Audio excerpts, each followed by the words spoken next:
रानू चिड़िया और कालू कौवा दोनों दोस्त थे। यूं तो कालू कौवा एक आलसी और लालची कौवा था, लेकिन रानू चिड़िया ने किसी भी हाल में अपने दोस्त को अकेला नहीं छोड़ा था। कालू भैया, चलो किसी दूसरे जंगल जाकर दाना ढूंढते हैं। हमारे जंगल में तो हमें अब तक कुछ भी नहीं मिला। हाँ हाँ चलते हैं, लेकिन वादा करो कि जो भी मिला हम दोनों आधा आधा करेंगे। हाँ हाँ कालू भैया, हम आधा आधा ही बांटेंगे। चलो अब यहाँ से चलते हैं। रानू चिड़िया और कालू कौवा उड़ते हैं और दाने की खोज में दूसरे जंगल के लिए निकलते हैं। रानू चिड़िया और कालू कौवा उड़ते उड़ते बहुत दूर निकल आए थे, लेकिन उन्हें अब तक कोई भी दाना नहीं मिला था। वो दोनों एक जगह बैठते हैं। रानो, दूसरे जंगल आने का भी कोई फायदा नहीं हुआ, यहाँ भी कुछ नहीं मिला खाने को। लेकिन हमने हिम्मत नहीं हारनी। कालू भैया, चलो फिर से उड़ते हैं। रानू चिड़िया और कालू कौवा उड़ते उड़ते किसी पुराने जंगल में आ जाते हैं। रानो, ये तो कोई बहुत पुराना जंगल लग रहा है। मैं तो कहता हूँ वापस चलो, हमें नहीं मिलने वाला कोई दाना। ऐसे ही बात करते हुए कालू कौवे की नजर जमीन पर पड़ी। वहां एक किताब पड़ी थी और उसे थोड़ी दूर ही एक मीठा फल पड़ा था। कालू कौवा चालाकी से रानू चिड़िया से कहता है, रानो, ये देखो, ये किताब। भला इस पुराने जंगल में ये किताब का क्या काम?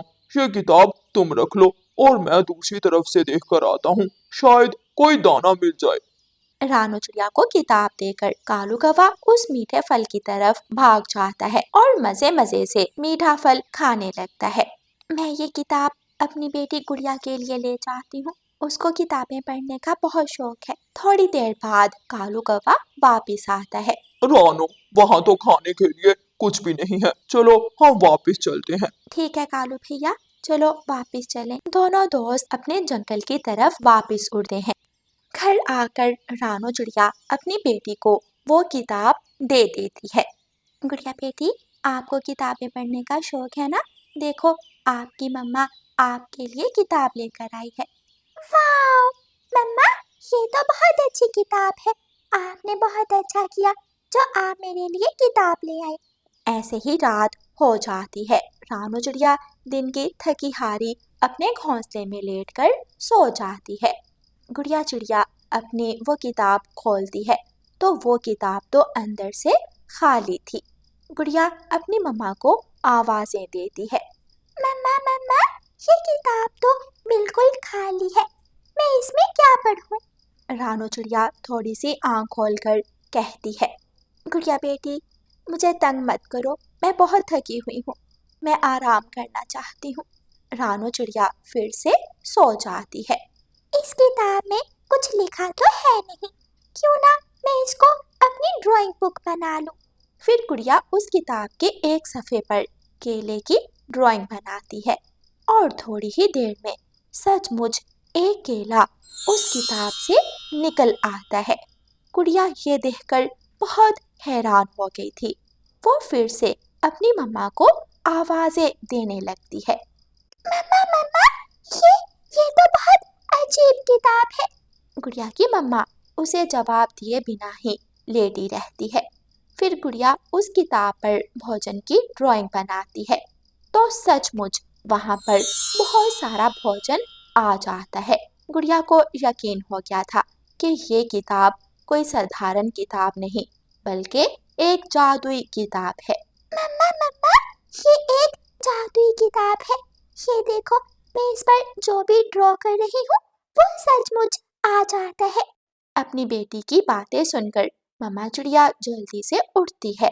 दोनों माँ बेटी ये सब देखकर बहुत हैरान और खुश थी। फिर अगले दिन रानू चिड़िया के घर तोता आता है। रानो बहन, काफी दिनों से जंगल में खाने को कुछ नहीं मिल रहा, अगर आपके पास कुछ है तो प्लीज मुझे दे दे। छोटा मिठू कई दिनों से भूखा है, प्लीज मेरी मदद करो। तोते भैया, आप चिंता मत करें, आपको जितना चाहिए दाना ले लें। फिर रानू चिड़िया अपनी बेटी गुड़िया से कहती है, गुड़िया बेटी, इस किताब पर ड्राइंग करें और अपने मिठू अंकल को भोजन दे दें। गुड़िया ड्राइंग करती है और रानू चिड़िया तोते को काफ़ी सारा भोजन दे देती है।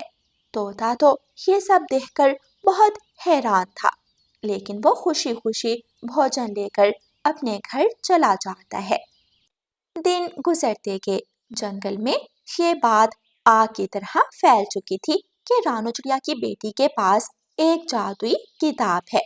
कालू जी, मुझे भी चाहिए, मुझे वो जादुई किताब चाहिए। मेरी ही गलती है गोरी, उस दिन वो किताब मुझे ही नजर आई थी, लेकिन मैंने सोचा मैं उस किताब का क्या करूंगा, इसलिए मैंने उस किताब को बेकार समझकर रानू चिड़िया को दे दिया। क्या क्या वो किताब पहले आपने देखी थी?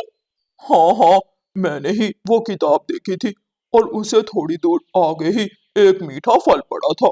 मैंने सोचा कहीं चिड़िया की नजर फल पर ना पड़ जाए, इसलिए मैंने वो किताब चिड़िया को दे दी।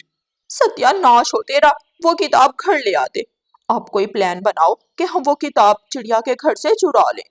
रात को कौवे रानू चिड़िया के घर जाते हैं। दोनों माँ बेटी अपने अपने घोंसलों में लेटी सो रही थी। कौवे इस बात का फायदा उठाकर उनके घर में घुसते हैं और चुपके से वो जादुई किताब चुराकर वहां से भाग जाते हैं।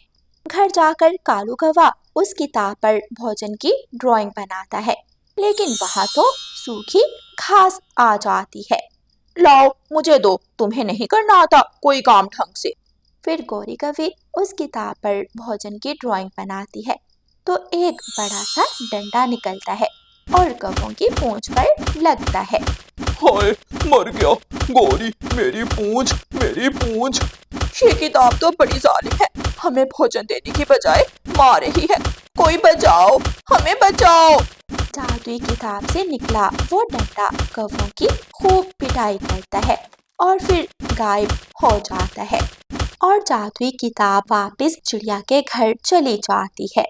लगता है ये जादुई किताब सिर्फ रानो और उसकी बेटी का ही कहना मानेगी, और जो कोई भी उसको पंख लगाएगा तो उसकी ऐसे ही मुरम्मत होगी। हाँ कालू जी, जैसी मुरम्मत हमारी हुई। ऐसे कौवों को उनके लालच की सजा मिलती है। प्यारे दोस्तों, इस कहानी को लाइक, अपने दोस्तों के साथ शेयर और चैनल को सब्सक्राइब करना बिल्कुल मत भूलना। आपका धन्यवाद। रानो चिड़िया की ऐसी कहानियाँ सुनने के लिए YouTube सर्च बार में रानो चिड़िया की कहानी लिखें या फिर ये बटन दबाकर बोलकर कहें रानो चिड़िया की कहानी।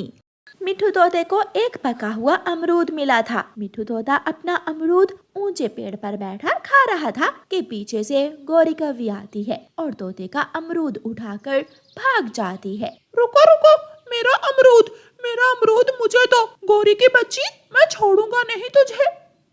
गौरी कौवी सीधी अपने घर जाती है और जल्दी से अंदर से दरवाजे की कुंडी लगा लेती है। तोता भी पीछे ही पहुंच जाता है। खोलो खोलो दरवाजा, मैं ऐसे नहीं जाऊंगा, मैं अपना अमरूद लेकर ही जाऊंगा। गौरी कौवी खिड़की के पास आती है और तोते के सामने बैठकर अमरूद खाने लगती है। बहुत बहुत मीठा है तोते, ऐसे अमरूद तुम ना जाने कहां से ढूंढ लेते हो। बुरी कौवी, गंदी कौवी, दुष्ट कौवी। पीछे से गौरी कौवी का पति कालू कौवा आ जाता है और आकर तोते को पकड़ लेता है। मेरी गोरी पत्नी को गालियां दे रहे हो, मैं छोड़ूंगा नहीं तुझे। कालू कौवा बिना पूछे तोते को मारने लगता है। बचाओ बचाओ, मुझे बचाओ। चिड़िया भागकर वहां आती है और तोते को बचाती है। गौरी कौवी भी अंदर से निकल आती है। अब बोल बोल, अब बड़ी चोंच वाले, बता अब देगा मेरी गोरी पत्नी को गालियां। तोते क्यों गालियां दे रहे थे गौरी को? चिड़िया चिड़िया, मैं नदी पर बैठी हुई थी कि ये बड़ी चोंच वाला तोता मेरे पास आकर सीटियां बजाने लगा और फिर मेरे पीछे पीछे मेरे घर तक आ गया। मना किया तो मुझे बुरा भला कहने लगा। मोटी चोंच वाले, तू चला जा यहाँ से, मुझे बहुत गुस्सा आ रहा है तुझ पर। बेशरम मिठू, मुझे तुमसे ये उम्मीद नहीं थी, तुम ऐसा भी कर सकते हो। झूठ, ये सब झूठ है, मेरा अमरूद। जा, अब चला जा यहाँ से, ऐसा ना हो कि मेरे कालू पति जी तेरा सर ही फाड़ दें। तोता बेचारा अपना अमरूद लुटाकर और मार खाकर वहां से चला जाता है। चिड़िया चिड़िया, सुना है तोते ने गोरी कौवी को छेड़ा। हाँ कबूतर भैया, सुना तो कुछ मैंने भी ऐसा ही है। शक्ल से तो बहुत मासूम लगता है वो मोटी चोंच वाला। पूरे जंगल में बात फैल जाती है। बुलबुल नदी पर बैठी हुई थी। तोता बुलबुल के पास आता है। बुलबुल बुलबुल, क्या तुम बाग में जा रही हो? मैं जहाँ भी जा रही हूँ, तुम जाओ यहाँ से। मुझे गोरी कौवी ना समझना। अगर मुझसे कोई उल्टी सीधी बात की तो 2 लगाऊंगी। तोता बेचारा वहाँ से चला जाता है। तोता पहाड़ों पर जाकर रोने लग जाता है। उस बेशरम कौवी ने मुझे बदनाम कर दिया, मेरा अमरूद भी छीन लिया और मुझे किसी पक्षी के पास मुंह दिखाने लायक नहीं छोड़ा। मैं भी ये जंगल ही छोड़ दूंगा। तोता वो जंगल छोड़कर दूसरे जंगल चला जाता है। तोता दूसरे जंगल में जाकर अपना नया घोंसला बनाने लगता है। बुलबुल, अच्छा ही हुआ जो वो तोता ये जंगल छोड़कर चला गया। अब तो मुझे उसे देखकर ही डर लगता था। जैसा शक्ल से दिखता था वैसा था नहीं। कल मेरे पास नदी पर आया था, क्या तुम बाग में जा रही हो? मैंने 2 सुनाई आगे से, तो वहाँ से चला गया। ऐसे ही कुछ दिन गुजर जाते हैं और फिर एक दिन गोरी कौवी और कालू कौवा उड़ते हुए दूसरे जंगल में चले जाते हैं। गोरी और कालू झाड़ियों के पास बैठे लाल बीज खा रहे थे कि गोरी कौवी को नाग काट लेता है। गोरी कौवी दर्द से करहाती है और गिर जाती है। नाग, मुझे नाग ने काट लिया है।